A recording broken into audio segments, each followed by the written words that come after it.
अस्सलाम वालेकुम स्टूडेंट।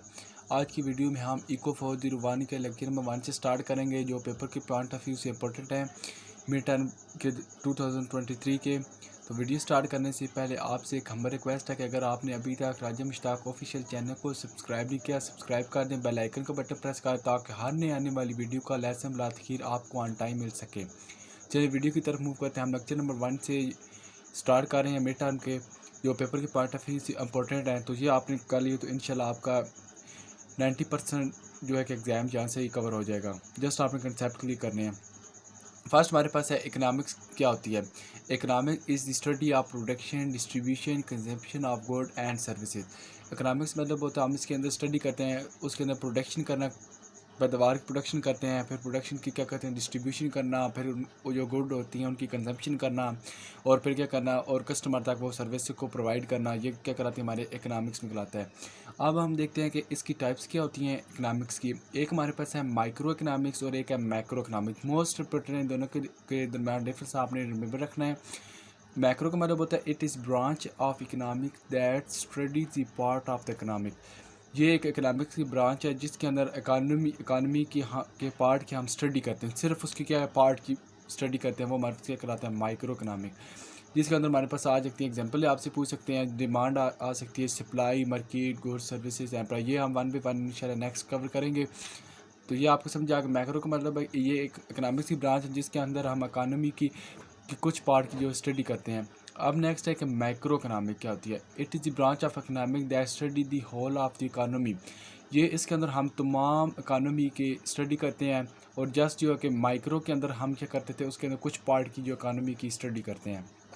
इस एग्जाम्पल कैसे हो सकती है, एग्रीगेट की करना, प्रोडक्शन करना, इन्फ्लेशन है और अनएम्प्लॉयमेंट वगैरह कुछ तमाम की तमाम ये मैक्रो के अंदर इकोनॉमिक के अंदर देखी जाती हैं। ठीक है, मीनिंग आप ये देख रहे हैं कि माइक्रो का मतलब हम उसमें इतनी ज़्यादा मैं ख़ास नहीं इसके अंदर जो तवज्जो देते हैं, जस्ट कि इसके अंदर मार्केट का देख देते हैं, गुड्स का सर्विस प्राइस वगैरह देखते हैं। लेकिन मैक्रो का मतलब है कि ये होल तमाम जिस तरह पूरे कंट्री के अंदर जो वर्क हो रहे हैं, प्रोडक्शन हो रही है, इन्फ्लेशन हो रहा है, कितनी अनएम्प्लॉयमेंट है, उसका एग्रीगेट क्या है, ये तमाम की तमाम हम क्या करते हैं माइक्रो के अंदर हम स्टडी करते हैं। आई होप ये आपको समझ आ गया। अब आपके साथ डिफरेंस बता देता हूँ कि क्या होते हैं। फर्स्ट ऑफ ऑल हमारे पास है माइक्रो इकोनॉमिक्स क्या है। मैक्रो का मतलब होता है स्मॉल। मैंने आपको बताया कि इसके अंदर सिर्फ क्या है कि कुछ पार्ट की हम स्टडी करते हैं, इसके स्मॉल। देन एक second point it study the part of the economy. इसके अंदर क्या करते हैं कि इसके अंदर इकानमी के अंदर कुछ पार्ट की जो है कि स्टडी करते हैं। तो वहाँ पे जो माइक्रो का आ जाए वहाँ पे क्या होगा, whole part of the economy कर लेंगे। बस आपने जस्ट ये देख लेना एक दफ़ा। देन है कि it studies demand and supply of the economy. और इसके अंदर हम क्या करते हैं उस जो गुड्स होती हैं उनकी सप्लाई, डिमांड वगैरह की देखते हैं। और ये क्या होती है कि it can be thought of as the study of the economy tree. और इसको हम जो है इकानमी की ट्री भी एज्यूम कर सकते हैं, कह सकते हैं। देन है मैक्रो इकोनॉमिक्स क्या होती है। ये क्या है कि लार्ज है, वो स्मॉल थी और ये हमारे पास क्या लार्ज है, और इसके अंदर हम तमाम इकानमी की जो है कि स्टडी करते हैं। देन है कि इसके अंदर हम जो कि होल कंट्री के अंदर देखते हैं कि क्या क्या हो रहे हैं, क्या काम हो रहे हैं। तो उसके अंदर मीन क्या हम उसके अंदर देखते हैं। जिस तरह हम इन्फ्लेशन देख सकते हैं, आप हमारे कंट्री के अंदर इन्फ्लेशन बहुत ज़्यादा हो गई है। इससे अनएम्प्लॉयमेंट देखते हैं कि जो जॉबलेस कितने हैं हमारे पास ऑफ द इकानमी। इस तरह हम जो चीज़ें देख लेते हैं। और क्या है कि इसको हम क्या कहते हैं इंटायर इकोनॉमिक फॉरेस्ट। ये हमारे पास क्या एक फॉरेस्ट जंगल है उस तमाम चीज़ का, और उसके अंदर अगर हम कुछ पार्ट के अगर उसकी स्टडी करेंगे उसकी कुछ ट्री के मुतालिक, वो हमारे पास कहलाएगा माइक्रो इकोनॉमिक्स। अब नेक्स्ट है कि नॉर्मेटिव्स क्या होते हैं। नॉर्मेटिव मतलब होता है कि इसके अंदर हम कुछ ऐसी सजेशन पास की जाती हैं जिसके अंदर हम जो कि उसकी सजेशन को इम्प्रूव या डिसअप्रूव कर सकते हैं। नॉर्मेटिव मोस्ट इंपॉर्टेंट है कि ये एक ऐसी ब्रांच होती है जिसके अंदर कोई भी जो है कि सजेशन पास करता है, एडवाइज़र एडवाइस करता है, उसकी जो सजेशन को हम इम्प्रूव या डिसअप्रूव कर सकते हैं। जिस तरह आप एग्जांपल है रजिस्टर एक पीएम है, वो जो जितनी भी इस कंट्री के मुतालिक पाकिस्तान की जो है हमारे पीएम है शहबाज शरीफ साहब, उन्होंने क्या रखे होते हैं अपने साथ एडवाइज़र रखे होते हैं जो उनको जो है कि उनको सजेशन देते हैं कंट्री के मुतालिक कि इसके अंदर ये करना चाहिए, काम ये करना चाहिए। मीन कि वो एडवाइस करते हैं। वो खुद जो है कि पीएम साहब जो है कि खुद जो है कि वो नहीं डिसीजन ले सकते अकेले, क्योंकि वो 3-4 लोग होते हैं, एडवाइज़र उन्होंने रखे होते हैं, वो क्या करते हैं आपस में जो सजेशन वगैरह पास करते हैं, फिर क्या करते हैं उस सजेशन को पास या को प्रूव या डिसप्रूव किया जा सकता है। तो ये इसको हम क्या करते हैं नॉर्मेटिव के अंदर बस टू द पॉइंट ये याद रखें आप, ऐसी सजेशन पास की जाती हैं जिसको हम इम्प्रूव या डिसप्रूव किया जा सकता है, उसको हम क्या करते हैं नॉर्मेटिव करते हैं। देन है कि पॉजिटिव का ये भी इसके बिल्कुल अल्टरनेटिव है नॉर्मेटिव के। इसके अंदर हम इम्प्रूव या डिसप्रूव उसकी सजेशन को कर सकते हैं, मीन के सॉरी उसकी जो सजेशन है उसकी जो की सजेशन को हम इम्प्रूव या डिसप्रूव नहीं कर सकते। इसमें पीएम या जो कि हाई अथॉरिटी जो हैं, जिस तरह हमारे पास डॉक्टर हो गए, साइंटिस्ट वगैरह हो गए, पॉलिटिशियंस हो गए, मुख्तलिफ मीन के ला के जो रिलेटेड जो होते हैं, इनकी जो एडवाइस करते हैं, जो अपना मीन की ये एनालिसिस करते हैं या फैक्ट बताते हैं, तो वो आपको क्या करना होता है, हमको उसको हर हाल में ये प्रूव करना होता है, उसको हम इम्प्रूव नहीं कर सकते। लेट्स सपोज अगर वो उनकी सजेशन को जो कि डिसअप्रूव कर देते हैं, फिर क्या होगा, फिर क्या है कि उनको नुकसान उठाना पड़ता है। तो पॉजिटिव का मतलब ये है कि जो भी सजेशन ये पास की जाती हैं, डॉक्टर हो गया, साइंटिस्ट होगा, ये इस तरह, तो ये क्या होती है, ये इनको 100% जो एडवाइस करते हैं वो बिल्कुल रियलिटी बेस पे होती हैं, उनको हम डिसअप्रूव नहीं कर सकते। अगर लेट्स सपोज कर भी दें तो वो क्या है कि उल्टा नुकसान ही होगा। देन है कि स्कैरसिटी, ये मीन की कंडीशन उस वक्त होती है जब आपकी डिमांड जो है सप्लाई से ज़्यादा हो जाए। अगर लेट्स सपोज के हमारे कंपनी के अंदर हमारे पास जो सप्लाई है वो 800 है, जबकि हमारे पास जो कि कस्टमर या लोगों की जो डिमांड आ रही है कंपनी को 1000 की आ गई है। जब किसी भी प्रोडक्ट की डिमांड उसकी अगर सप्लाई से बढ़ जाती है, बब हो जाती है, वो हमारे पास स्कैरसिटी की आती है। मीन के ये अभी हम देख लें कि इस वक्त जो है कि हमारे कंट्री के अंदर जो है इन्फ्लेशन की वजह से गंदम जो है कि लोगों को नहीं मिली खाने के लिए। तो ये क्या है कि अगर हम अब हमारे पास क्या है कि जो सप्लाई जो गंदम की वो कम है, लेकिन जो हमारे पास खाने के लिए जो कस्टमर हैं गंदम लेने के लिए वो क्या है ज़्यादा है। अब क्या होता है कि जिसके अंदर स्कैरसिटी के अंदर क्या है कि सप्लाई कम हो जाती है, लेकिन हमारे पास जो डिमांड हो जाती है वो ज़्यादा आ जाती है, उसको हम क्या कहते हैं स्कैरसिटी कहते हैं। रेशनिंग क्या होती है, अब अगर हमारे पास जो कि सप्लाई कम है और जो कि डिमांड ज़्यादा आ गई है, अब उसको क्या करना, हमको उसको एक एक्विलिब्रियम स्टेज के ऊपर लाना होता है, मीनिंग उसको एक लिमिट के अंदर लाना होता है ताकि उन दोनों का जो बैलेंस है बराबर हो सके, सप्लाई का और डिमांड का। तो रेशनिंग ये ऐसा प्रोसेस है कि जो सप्लाई को क्या करता है लिमिट करता है, ताकि हमारी जो डिमांड जो आ रही है हम उनको डिमांड जो उनकी है उसको जो भी चीज़ वगैरह है हम उनको कस्टमर तक पहुंचा सकें। नेक्स्ट है कि डिक्टेटरशिप क्या होता है इसके अंदर जो डिसीजन होते हैं वो किसी एक डिक्टेटर के पास होते हैं, मीन के उसको आप एक बादशाह समझ लें, ज्यूम कर लें, मीन के उसका कंपनी का ऑनर समझ लें, गुड वगैरह जो भी उसके अंदर कंपनी के अंदर सिस्टम वगैरह चल रहा होता है वो क्या होता है किसी एक ओनर के पास होता है। मीन के वो देख रहा होता है कि जो लेबर किस तरह काम कर रही है, प्रोडक्शन वगैरह जो है कि हो रही है नहीं हो रही, मीन के वो A to Z जो है कि वो क्या करता है वो खुद उस चीज़ को देख रहा होता है। देन है कि कमांड और प्लान इकानमी, तमाम जो चीज़ें हैं वो एक गवर्नमेंट या अदारे के पास जो कि वो रन कर रही हैं वो सब की सब जो है एक प्लानिंग के तहत जा रही होती हैं। आवाम जो कि सिर्फ एज मीन के लेबर काम कर रही होती है, जो प्रोडक्शन वगैरह आती है उसको तैयार करना, पैक करना, कंपनी के अंदर उसको बनाना वगैरह जो है कि ये क्या करती है, ये लेबर काम करती है। और जो गवर्नमेंट होती है वो क्या करती है, डिसाइड करती है कि इसको किस तरह कंपनी को रन करना है, किस तरह जो उसके रूल एंड रेगुलेशन पे मीन के उसको रन करना होता है, वो तमाम की तमाम देख रही होती है। क्योंकि गवर्नमेंट जो है कि उसकी प्राइस वगैरह जो है कि सेट करती है, टैक्स वगैरह जो लगाती है वो तमाम के तमाम किसके अंदर आता है, गवर्नमेंट के अंदर आते हैं। अब हम लेक्चर नंबर 2 की तरफ मूव कर रहे हैं। अब है कि रेशनिंग चॉइस क्या होती है, ये जो है अक्ल पर मबनी होती है, ऐसी चॉइस जो हमारी अक्ल पर मबनी हो, एक सॉलिड वजह हो, किसी की मीन के फीलिंग को हर्ट किए बगैर आपने डिसाइड कर लिया हो। ये आप इससे देख रहे हैं कि अगर आपके पास एक पर्सन है जो कि गरीब है, वो आपकी मार्केट के अंदर आता है, वो लेता है आपसे पास कश्मीर की, तो वो क्या है उसकी प्राइस क्या है आपने अभी फिक्स की हुई है। अभी जो मार्केट के अंदर जो प्राइस है वो रन हो रही है वो राउंड अबाउट कश्मीर की 600 है।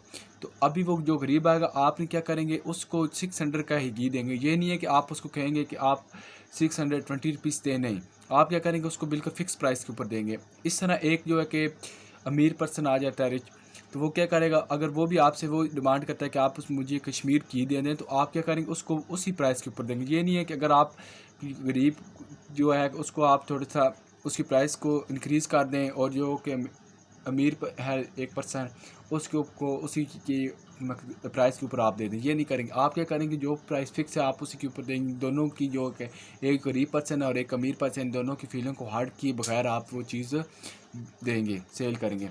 अब है कि नेपोटिज्म, ये तो हमारे कंट्री के अंदर आम है।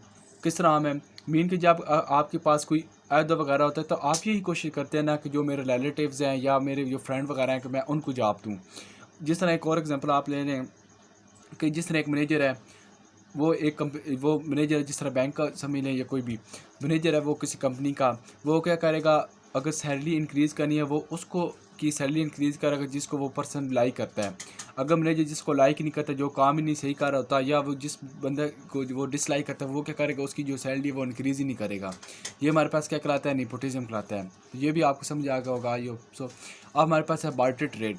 ये कि पहले ज़मानों में ये होता था इस तरह की चीज़ों के बदले जो चीज़ें ली जाती थी। अभी तो ये है कि हम पैसे दे के चीज़ें ले लेते हैं, पहले इस तरह नहीं होता था। पहले इस तरह होता था कि आप ये समझिए कि अगर किसी के पास 10 किलो घी जो वीट है, वो क्या करेगा, एक्सचेंज करके 5 किलो राइस ले लेगा। अब अगर एक पर्सन उसको राइस चाहिए 5 किलो, वो क्या करेगा, 10 किलो घी दे के वो 5 किलो राइस ले लेगा। इस तरह एक और पर्सन है, वो क्या करेगा, 10 किलो दूध दे के वो क्या करेगा, 5 मीटर कपड़ा ले लेगा। मीन कि इस तरह अगर आप खुद भी एग्जांपल बना सकते हैं। मीन की चीज़ों के बदले चीज़ें जो है कि हम ख़रीद लेते थे पहले। मीन के ज़मानों के अंदर जो है कि लोग किस तरह भी चीज़ें लेते थे। अब हमारे पास GDP क्या होती है, ग्रास डेवलपमेंट प्रोडक्ट। ये हमारे पास ये कंट्री के ऊपर डिपेंड करती है। अगर हमारे पास GDP अगर अच्छी है तो इस मीन के हमारा जो कंट्री है ये स्ट्रांग है। अगर हमारे पास GDP बहुत वीक है, जिस तरह भी हमारे पाकिस्तान के हालात हैं, तो ये क्या है कि हमारा जो कंट्री है इस टाइम मीन के वो उसको सामना कर रहा है, वीक, इतना स्ट्रांग नहीं है। तो जिसकी कंट्री की जो कि GDP डाउन हो रही होती है, वो अल्टीमेटली क्या है कि उसकी जो इकानमी करी ग्रोविंग है वो डाउन साइड पे मूव कर रही होती है, और जो हमारा कंट्री होता है वो रन ही नहीं कर सकता, आगे ग्रो ही नहीं कर सकता। जिस तरह अभी हमारे पाकिस्तान के हालात हैं जो कि GDP जो कि बहुत डाउन जा रही है, इसलिए हमारा जो कंट्री है वो तरक्की नहीं कर रहा। अब लेक्चर नंबर 3 के हमारे पास है कि मूव कर रहे हैं। सरप्लस क्या होता है, ये सर होता है कि जब हम किसी कंपनी के अंदर जो है कि माल बहुत ज़्यादा तैयार हो जाता है, अब जो कि उसकी इतनी डिमांड चीज़ की नहीं रहती, वो क्या कहते हैं, अगर वो उस चीज़ की अब अगर कोई डिमांड ही नहीं आ रही, कोई कस्टमर उस चीज़ का ले ही नहीं रहा, वो इस तरह कहते हैं, वो उस प्रोडक्ट को निकालने के लिए क्या करते हैं, उसकी प्राइस जो कम कर देते हैं। जब वो कीमत कम करेंगे उसकी प्राइस चीज़ की, तो अल्टीमेटली क्या होगा कि उसकी जो कि डिमांड है वो बढ़ जाती है। तो इस तरह जो कि एक वो इस तरह करते हैं कि अगर कंपनी के अंदर से माल निकाल लेते हैं, ये वो इस तरह ये फार्मूला वगैरह जो टेक्निक लगा के जो कि अपने माल को जो कि आउट करते हैं कंपनी से। जिस तरह आप देख रहे हैं, जिस तरह एक सीज़न वगैरह चला जाता है जिस चीज़ का, ठीक है, वो क्या करते हैं कि इस तरह कहते हैं कि वो कम कीमत के अंदर रेट के ऊपर वो क्या करते हैं, चीज़ को फ़रोख्त कर देते हैं। जिस तरह आप देख रहे हैं अभी हमारे पास जो कि समर का मौसम आ रहा है, जो विंटर की जो कोट वगैरह थे, विंटर के लिए कपड़े हम यूज़ करते थे वगैरह लेते थे, अब क्या करेंगे, वो कि 50% सेल लगा देते हैं ताकि वो क्या करें, हम जो कि उस माल को जो है कि निकालें। और क्या कहें, अगर अब हमारे पास समर का सीज़न आ रहा है, अब जो कि समर वगैरह की जो चीज़ें रखें, क्या कहते हैं, वो क्या करते हैं कि डिमांड जो है कि उसकी प्राइस कम कर देते हैं ताकि वो हमारे पास जो कि गुड्स वगैरह वो कस्टमर लें कम कीमत पे ऊपर, और हमारे पास वो माल है जो कि कंपनी से निकल आउट हो जाए। नेक्स्ट है कि परफेक्ट कंपटीशन क्या होता है। परफेक्ट का मतलब होता है कि कोई मार्केट के अंदर कोई कंज्यूमर इतना बड़ा नहीं आया कि वो मार्केट की प्राइस को अफेक्ट कर सके। जो प्राइस वो चाह रही है या उन्होंने जो सेट की हुई प्राइस वही चाह रही है, कोई और थर्ड पर्सन जो है इसके अंदर इन्वॉल्व नहीं हो सकता। प्राइस मैकेनिज़्म, जब भी हमारे पास सरप्लस या शार्टेज हो रही होती है किसी भी प्रोडक्ट की, किसी भी गुड्स की, तो क्या कहते हैं, प्राइस को क्या कर देते हैं, अप कर देते हैं या डाउन कर देते हैं। अगर हमारे पास सप्लाई है वो हमारे पास कम है और डिमांड ज़्यादा आ रही है, हम क्या करेंगे, जिस तरह अभी हमारे कंट्री के हालात चाह रहे हैं, क्या कहते हैं कि उसको की प्राइस अप कर देते हैं ताकि वो एक इक्विलिब्रियम स्टेज के ऊपर आ जाए, उसकी प्राइस भी और हमारे पास जो कि डिमांड और जो हमारे पास सप्लाई एक लिमिट के अंदर आ जाए। अगर हमारे पास वो कंपनी के अंदर कोई चीज़ वगैरह गुड्स तैयार हो गया जिसके अंदर डिमांड इतनी नहीं है, वो क्या करेंगे, उस प्रोडक्ट की प्राइस को डाउन करेंगे, अल्टीमेटली लोग उस चीज़ को लेंगे, बाय करेंगे, क्या होगा कि हमारे पास वो एक इक्विलिब्रियम स्टेज आ जाएगी। तो जो ये होता है हमारे पास प्राइस मैकेनिज़्म होता है किसी चीज़ को कंपनी के अंदर से निकालने का। अगर हमारे पास सप्लाई कम हो जाए या सप्लाई अप डाउन हो जाए या ज़्यादा हो जाए। अब हमारे पास है नॉर्मल गुड्स हैं, मीन के इसके अंदर बहुत जो रेयर केसेस होते हैं कि प्राइस मैकेनिज़्म को तोड़ते हैं, सप्लाई और डिमांड वाले जो प्रोसेस हैं उसको भी हम तोड़ देते हैं। अब देखें कि जब भी गिफ्ट एंड गुड्स क्या होते हैं, ये मोस्ट इंपॉर्टेंट है गिफ्ट एंड गुड्स के मतलब आपको पता होना चाहिए। जब भी हमारे पास किसी प्रोडक्ट की प्राइस बढ़ती है, गिफ्ट एंड गुड उसकी क्वांटिटी है वो बढ़ जाती है। ऐसा बहुत ही कम होता है कि जो चीज़ हमारे पास जो कि बहुत कॉस्टली चली जाए, एक्सपेंसिव हो जाए, लोग उसको ख़रीदना छोड़ दें, मीन के ख़रीदते इतनी। मतलब कि अगर आप देखें पाकिस्तान के अंदर हमारे पास ये हालात हैं कि अगर हमारे पास किसी एक प्रोडक्ट की जो चीज़ है, जिस तरह हम घी ले लें, अभी हमारे पास जो कश्मीर की है उसकी प्राइस जो है कि 600 अबव है। तो क्या इसके अल्टीमेटली जो कि इसके सब्सिट्यूट जो कंपनी रन हो रही है हमारे कंट्री के अंदर, जिसके घी चाह रहे हैं, जिस तरह आबद की होगा, खजूर की, जो इसकी प्राइस अगर डाउन है तो लोग क्या करेंगे, इसकी तरफ मूव हो जाएंगे और इसको ख़रीदना शुरू कर देंगे। तो क्या होता है कि इसको एक कांस्टेंट स्पीड फ़रोख्त किया जाता है, इसको हम क्या कहते हैं, गिफ्ट एंड गुड्स कहते हैं। मीन के गिफ्ट एंड गुड वो होता है कि जिसके अंदर कीमत पड़े लेकिन लोग उस चीज़ को फिर भी ख़रीदें, उसके पीछे मीन के वो पीछे हटे नहीं, बैक ना हो, वो चीज़ गेन चाहे वो जितनी मर्जी एक्सपेंसिव हो जाए लोग खरीदें। एक इसके एग्जांपल गिफ्ट एंड गुड की आप ये देख लें, जिस तरह गंदम है, गंदम अभी हमारे पास जो कि आई थिंक सो कि 5000 अबव है, क्योंकि ये लोगों के लिए ज़रूरत है सर्वाइविंग के लिए, इसके के बगैर जो कि हम सर्वाइव नहीं कर सकते। अब ये जितनी मर्जी एक्सपेंसिव हो जाए हमने ख़रीदनी, हर हाल में ख़रीदनी, ये हमारे पास क्या होगा, गिफ्ट एंड गुड्स होगा। देन है कि सब्स्टिट्यूशन इफेक्ट, सब्स्टिट्यूशन का मतलब होता है इसके अल्टरनेटिव, ये इसको सिनोनिम में अल्टरनेटिव किसको कहते हैं, सब्स्टिट्यूशन इफेक्ट, सब्स्टिट्यूशन कहते हैं। मैं आपको एक रियल लाइफ एग्जांपल दूंगा ताकि ये इकोनॉमिक्स जो है कि ये बेसिकली आपका जो पेपर होता है ये 90 to 100% जो है कि कंसेप्चुअली होता है।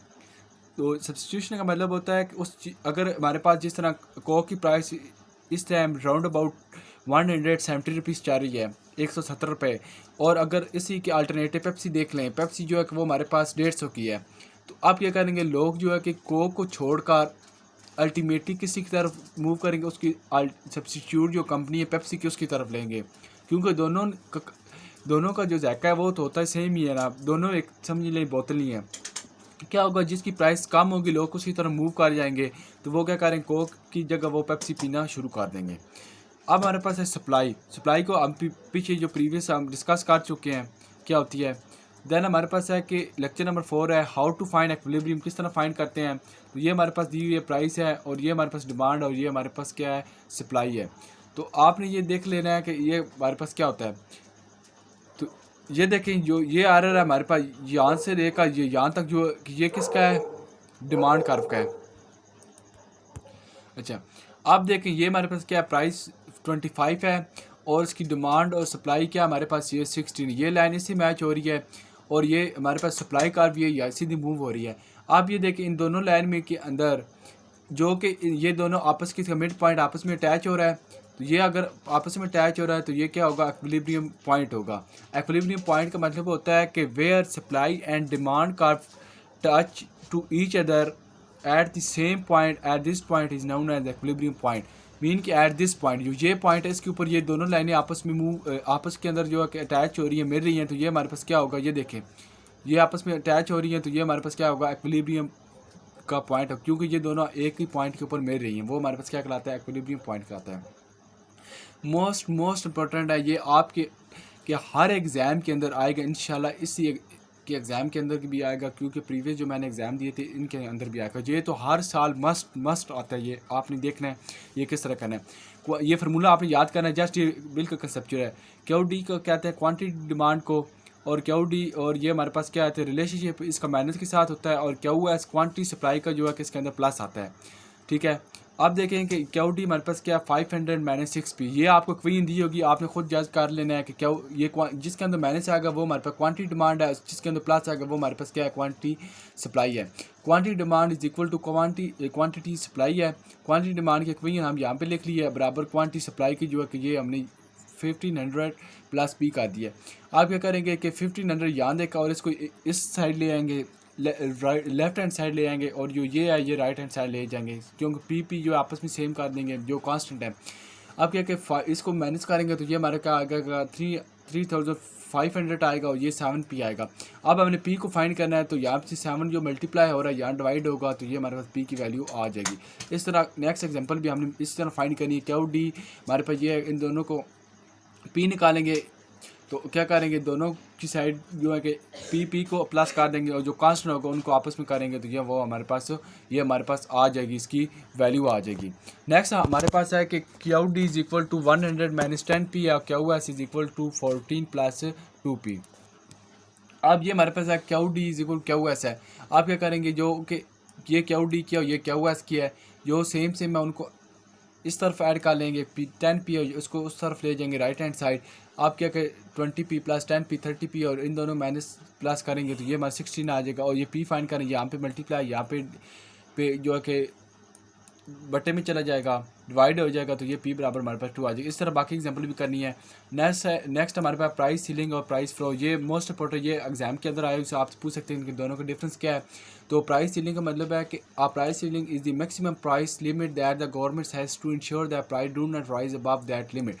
प्राइस सीलिंग के अंदर जो गवर्नमेंट है ये एक मैक्सिमम प्राइस जो है कि सेट कर देती है, लिमिट कर देती है, इसके ऊपर जो है कि हमारी प्राइस मूव नहीं कर सकती। जिस तरह मेडिसिन हो गया, पेट्रोल वगैरह की जो प्राइस ये गवर्नमेंट सेट करती है, इसके ऊपर कोई भी जो है कि जो पेट्रोल पंप है या जो मेडिसिन वगैरह जो है कि वो सेल नहीं कर सकते। मेडिकल स्टोर वाले पेट्रोल पंप जो है कि उस जो गवर्नमेंट ने प्राइस सेट की उसके ऊपर कोई भी जो कि प्राइस रख सकता, सेल कर सकता उन चीज़ों को। नेक्स्ट है प्राइस फ्लोर। ये प्राइस फ्लोर होती है कि ये हमारे पास जो कि गवर्नमेंट जो है कि कम से कम जो कि वेजेस या जो कम से कम उस चीज़ की प्राइस रख देती है, जो कि हमारे पास जो कि सर्वाइविंग के लिए जो लोग हैं, गरीब तबका जो होता है, ताकि वो इजीली जो सर्वाइव कर सके।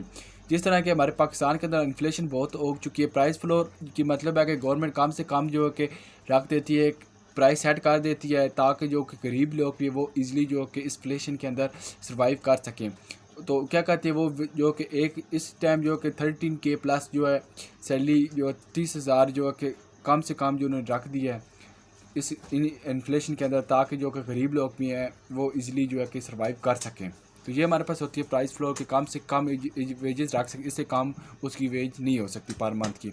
सप्लाई का भी देख लिया है। अब हमारे पास है कि लेक्चर नंबर 5 है कि ये हमारे पास है कि एरर है इस तरह का या इस तरह का होगा, तो इट मीन कि ये इंक्रीज़ हो रहा है। इस तरह का होगा या ये डाउनवर्ड होगा, तो इसका मतलब है डिक्रीज़ हो रहा है। और ये हमारे पास है कि निगेशन का आएगा, इसमें नो चेंज है, और ये हमारे पास इस तरह आएगा।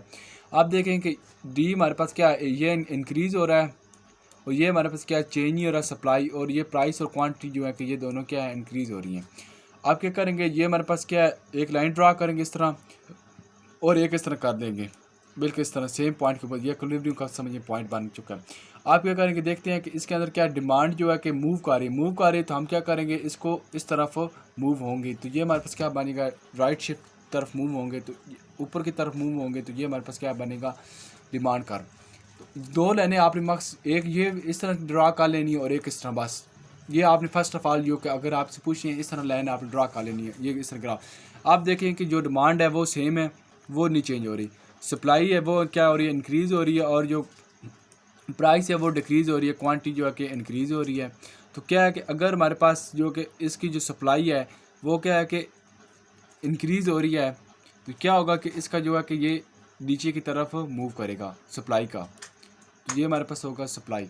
आप क्या कि डिमांड जो है कि वो इंक्रीज़ हो रही है, सप्लाई भी इंक्रीज़ हो रही है, और क्वांटिटी क्या है वो भी इंक्रीज़ हो रही है। सप्लाई अगर इंक्रीज़ हो रही है वो क्या होगा कि मैंने आपको ऊपर भी बताया, इंक्रीज़ हो रही है, वो क्या होगा, डाउनवर्ड जो है किस तरफ हम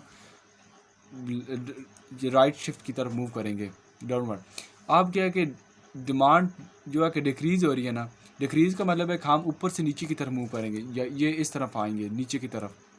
अगर हमारे पास लेट्स पर ये डिमांड जो है कि इंक्रीज़ करती, तो हम क्या करते, अपवर्ड जो है कि मूव करते इस तरह के। अब सप्लाई डिमांड सेम है, वो नहीं चेंज हो रही, कांस्टेंट है। सप्लाई क्या डिक्रीज़ हो रही है, अब क्या है, सप्लाई डिक्रीज़ हो रही है। अगर हमारे पास सप्लाई इंक्रीज़ होती तो हम इस तरह लाइन ड्रा करते। अब क्या है कि ये डिक्रीज़ हो रही है, तो अब इसके अल्टरनेटिव बिल्कुल इसके ऊपर चले जाएंगे, तो इस तरफ मूव करेंगे। अब डिमांड क्या है कि ये इंक्रीज़ हो रही है, सप्लाई डिक्रीज़ हो रही है। डिमांड क्या इंक्रीज़ है, डिमांड के लिए मैंने आपको बताया था ऊपर की तरफ मूव करेंगे। सप्लाई डिक्रीज़, अगर इंक्रीज़ होती तो नीचे की तरफ इस तरह मूव करना था, अब डिक्रीज़ है तो ये ऊपर की तरफ इस तरह मूव होगी। डिमांड क्या है, डिक्रीज़ है, और सप्लाई इंक्रीज़ है। डिमांड डिक्रीज है तो क्या होगा, ये इस तरफ मूव करेगा।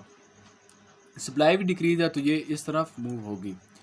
अब लास्ट वन है कि डिमांड जो है कि डिक्रीज़ है और जो हमारे पास सप्लाई है वो भी डिक्रीज़ है। अब दोनों डिक्रीज़ हैं तो ये हमारे पास तो एक तो होगा डिमांड का और ये हमारे पास डिक्रीज़ का ऊपर की तरफ मूव हो जाएगा। तो ये हमारे पास इस तरह ग्राफ हम जो है कि ड्रा करेंगे। अब नेक्स्ट मूव करते हैं, प्राइस इलास्टिक ऑफ डिमांड क्या होती है। क्वांटिटी में जितनी चेंजेस आती हैं विद रिस्पेक्ट टू उसकी प्राइस के अंदर भी जितनी चेंज आएगी वो हमारे पास क्या होगा, प्राइस इलास्टिसिटी कराएगा।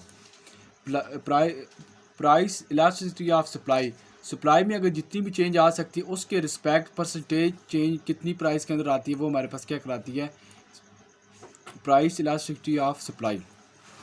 इन दोनों की एग्जांपल हम नेक्स्ट देखते हैं, आपको तब जो है कि ईजिली अंडरस्टैंड हो जाएंगे। इनकम इलास्टिसिटी ऑफ डिमांड जो है कि ये डेल क्या हुआ, वो डेल इनकम है, क्रॉस प्रोडक्शन इलास्टिसिटी की ये है। इलास्टिसिटी ऑफ डिमांड क्या होती है, अभी हमने ऊपर देखा था। आप देखते हैं जब ऐसा हो कि प्राइस में कम तब्दीली की आने की वजह से क्वांटिटी में ज़्यादा तब्दीली आ जाए। अगर प्राइस के अंदर कम तब्दीली आने की वजह से उसकी क्वांटिटी में ज़्यादा तब्दीली आ जाए वो क्या होगा, इलास्टिसिटी डिमांड होगा। इन इलास्टिक का मतलब है कि जब प्राइस में ज़्यादा तब्दीली आए लेकिन जो क्वांटिटी है वो कम तब्दील हो वो क्या होगी, इन इलास्टिक होगी। इसकी एग्जांपल इस तरह हम ले रहे हैं, जिस तरह हमारे पास आटा है उसकी प्राइस क्या है कि वो ज़्यादा हो रही है लेकिन क्या लोग फिर भी उसकी क्वांटिटी के अंदर कम जो है कि चेंजेस आ रही हैं, लोग क्या करेंगे उस चीज़ को फिर भी ख़रीदेंगे, छोड़ेंगे तो नहीं ना, वो हमारे पास क्या होगा, इन इलास्टिसिटी कहलाएगा। अब यूनिटरी क्या होता है, जितनी प्राइस में तब्दीली है उसी के हिसाब से अगर उसकी क्वांटिटी में तब्दीली आ जाए वो हमारे पास होगा यूनिटरी।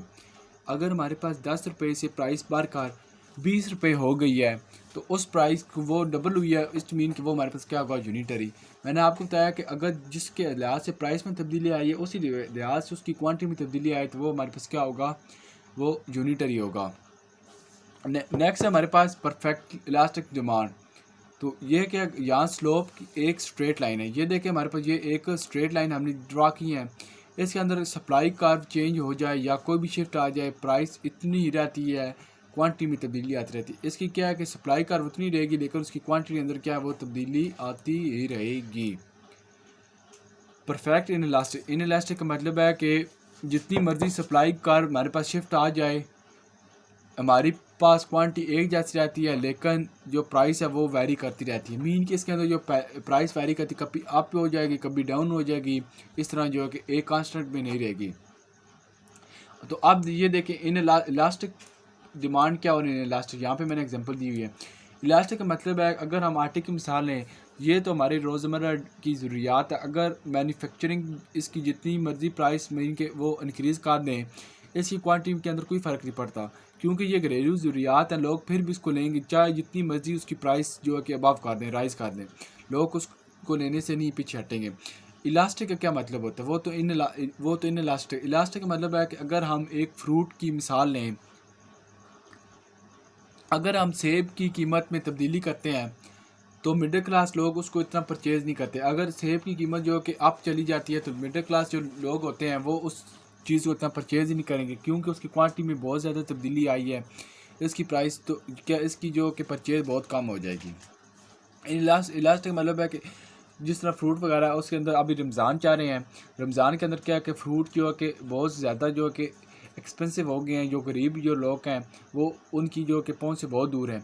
तो क्या है कि अब लोग क्या कि उसको ख़रीदना छोड़ देते हैं, इतना बहुत कम लेते नहीं लेते, क्या है कि इसके अंदर क्या है कि उसकी प्राइस के अंदर बहुत ज़्यादा चेंज आई है, उसकी जो कि परचेज़ बहुत कम हो गई है। अब है कि परफेक्ट इलास्टिक एंड इलास्टिक, ये जो है कि ये फिनोमेना है, ये जो रियल लाइफ में एग्जिस्ट नहीं करते। परफेक्ट इलास्टिक जो रियल लाइफ के अंदर हमारे पास इनका जो कोई तलक ना एग्जिस्ट करते हैं। इलास्टिक का मतलब है कि अगर हमारे यहाँ से एक से, ये इंपॉर्टेंट MCQs क्लास है, इलास्टिसिटी बिटवीन 2 पॉइंट, इलास्टिसिटी के अंदर अगर हमारा आंस एक से बड़ा आ जाए वो इलास्टिक डिमांड कहलाती है। जिस तरह हमारे पास अगर 0.25 आ जाए तो वो इन इलास्टिक है। अगर एक से बड़ा 1.1, 1.2, 3, 4 अगर आ गया वो इट्स मीन कि इलास्टिक की डिमांड कहलाएगी। अगर वो 1 से कम 0.99, 0.5, 0.1, 0.25 इस तरह आ जाए 1 से कम तो वो हमारे पास इन इलास्टिक रहती है। आर्क इलास्टिसिटी का ये हमारे पास क्या है कि the average change in the between 2 point, 2 point के दरमान जो चेंज होगा वो डी के over D P multiply P over Q होगा। क्रॉस प्राइस इलास्टिसिटी की डिमांड के अंदर क्या डेल क्यू गुड ए और डेल पी गुड बी के अंदर होगा, ये हमारे पास कराएगा। ये एग्जांपल हम देख चुके हैं कि इसको किस तरह फाइंड करना है। आप ये करना है Q D is equal to 16 minus 15p plus P का स्क्वायर। आप ये करना है, इसका डेरिवेशन फाइंड करना है। पी इज इक्वल टू हमारे पास 3, ये इंसर्ट करेंगे। क्या करेंगे, डी के और डी पी फाइंड करेंगे डेरिवेटिव क्या है, अगर कांस्टेंट है 0 हो जाएगा। ये आप क्या है कि ये हमारे पास -15p है, पी हमारे पास क्या है, ये हमारे पास 1 हो जाएगा और -15 रहेगा। अब पी है ये 2 साथ आ जाएगा और एक माइनस होगा तो क्या होगा 2p आ जाएगा, p की पावर 1 आ जाएगी।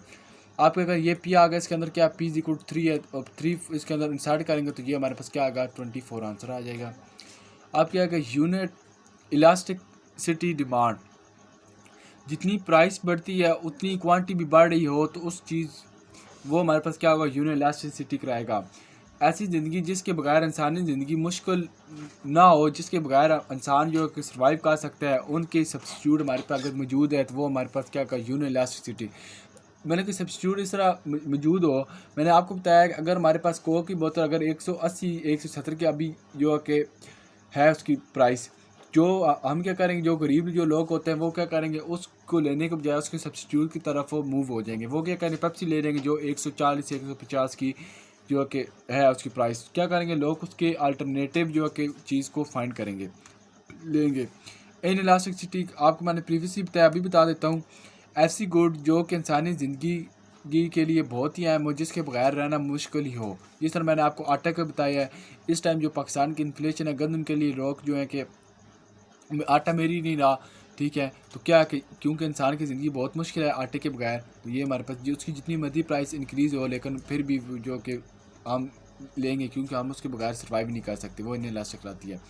इस तरह अगर हमारे पास है कि ये MCQs वगैरह मैं आपको बता देता हूँ कि टाइम पीरियड के अंदर क्या है कि हमारे पास जो कि डिमांड मोर इलास्टिक में लॉन्ग रन होती है, कि क्या कि डिमांड जो कि लॉन्ग रन होती है, डिमांड मोर इलास्टिक के अंदर जो कि लॉन्ग रन होती है और डिमांड इन इलास्टिक के अंदर शॉर्ट रन होती है। ये आपने डिफरेंस याद रखना। डिमांड मोर इलास्टिक के अंदर क्या है कि लॉन्ग रन होती है और डिमांड इन इलास्टिक के अंदर क्या है कि शॉर्ट रन होती है। MCQs ये calculating elasticity between 2 point same car involve elasticity method for certain point use point elasticity method. ये आपसे MCQs के अंदर पूछ सकते हैं। ये जो मैंने ये देख पॉइंट इलास्टिसिटी मेथड जो है एक जो है कि MCQs जो ये पूछेंगे calculating elasticity between 2 point same car involve, ये होगा इलास्टिसिटी मेथड और ये होगा फॉर सर्टेन पॉइंट यूज़। तो ये बताएंगे आप MCQs का आंसर होगा पॉइंट इलास्टिसिटी मेथड होगा। इंपॉर्टेंट MCQs हैं कि रूल ऑफ इलास्टिसिटी, ये आपने हैंड आउट से देख लेने हैं स्लाइड वगैरह से कि आंसर्स क्या है कि अगर नॉर्मल गुड्स और इन्फीरियर गुड्स हैं, क्रॉस इलास्टिसिटी है तो उसका क्या होगा प्लस सब्स्टिट्यूट और कम्प्लीमेंट। प्राइस इलास्टिसिटी क्या और इन इलास्टिसिटी, अगर लेस दैन 1 है, अगर इलास्टिसिटी लेस दैन 1 है तो वो इन इलास्टिसिटी है, अगर ग्रेटर दैन 1 है तो इन इलास्टिसिटी। मैंने आपको प्रीवियसली बताया था अगर हमारे पास अगर 1 से कम आंसर आता है तो वो इन इलास्टिक होगा, अगर 1 से 1 से अबव आता है 1.2 1.3 2 3 4 5 इस वो इलास्टिसिटी होगा।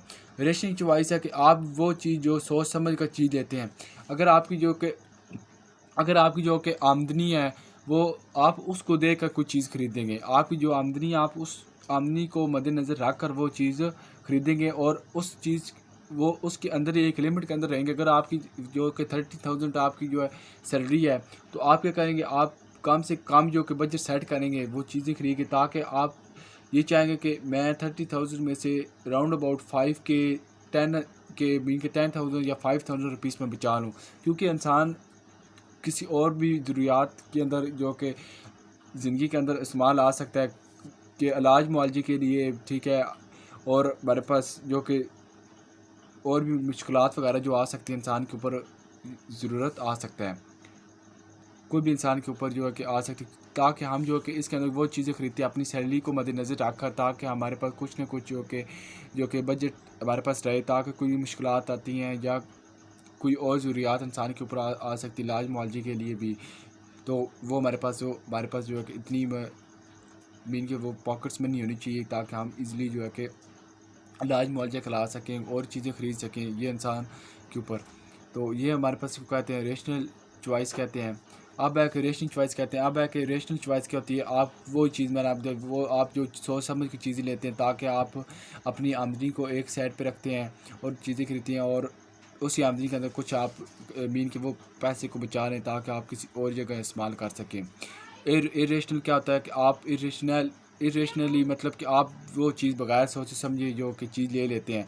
आप कोई भी अपनी आमदनी वगैरह को नहीं देखते, आपकी क्या है, आप भी इनकी तमाम अपनी आमदनी जो है सैलरी वगैरह जो है कि वो लगा देते हैं।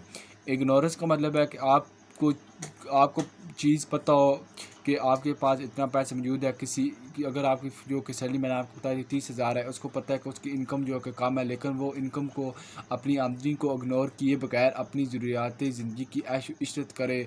मीन कि वो अपने जो है कि तमाम जो पैसा है जो है कि वो लगा दे, मीन कि वो अपनी और भी जो ज़रूरियात हैं उसको इग्नोर करते हुए, तो ये तमाम ये हमारे पास कराती हैं।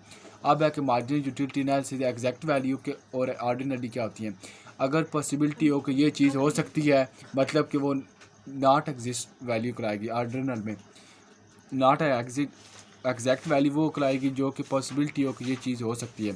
यूटिलिटी मतलब कि अपनी चीज़ को इस्तेमाल करने के बाद जितनी आपको सेटिस्फेक्शन आती है वो हमारे पास क्या कराती है, यूटिलिटी कराती है।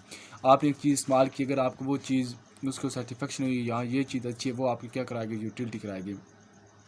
टोटल यूटिलिटी क्या होती है, अपनी गुड और सर्विस को इस्तेमाल करते हुए जो पूरी की पूरी जो सेटिस्फेक्शन आपको आ रही है वो हमारे पास क्या कहती है, टोटल यूटिलिटी है। आपको अगर आपने एक एक्सपेक्टेशन रखी हुई थी कि मैं ये चीज़ खरीदूँगा और इससे मुझे ये बेनिफिट होगा, अगर वो आपको 100% बेनिफिट हो रहा है, वो क्या कराएगा, टोटल यूटिलिटी कराएगा।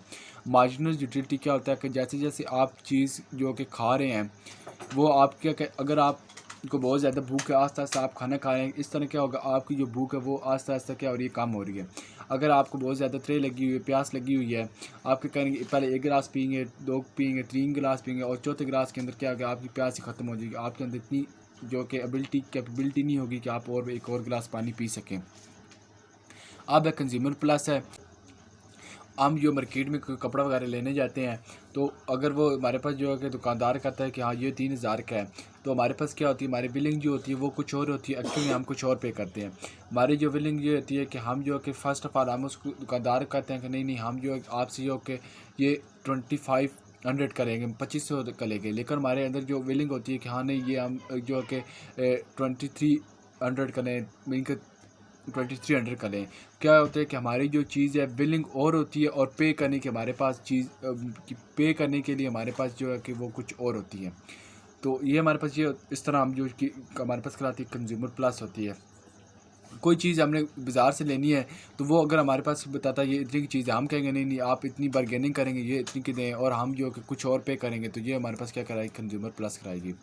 इस तरह लेक्चर नंबर 10 है कि मार्जिनल यूटिलिटी को हम जो कि डायमंड वाटर प्रोडक्ट्स कहते हैं, ये आप याद रखना है। आप वो अभी मैंने बताया मार्जिनल का मतलब होता है कि पहली दफ़ा आप 1 गिलास पानी पिएंगे, आपको मीन के कुछ 10 यूनिट मीन के आपको सेटिस्फेक्शन हुई है।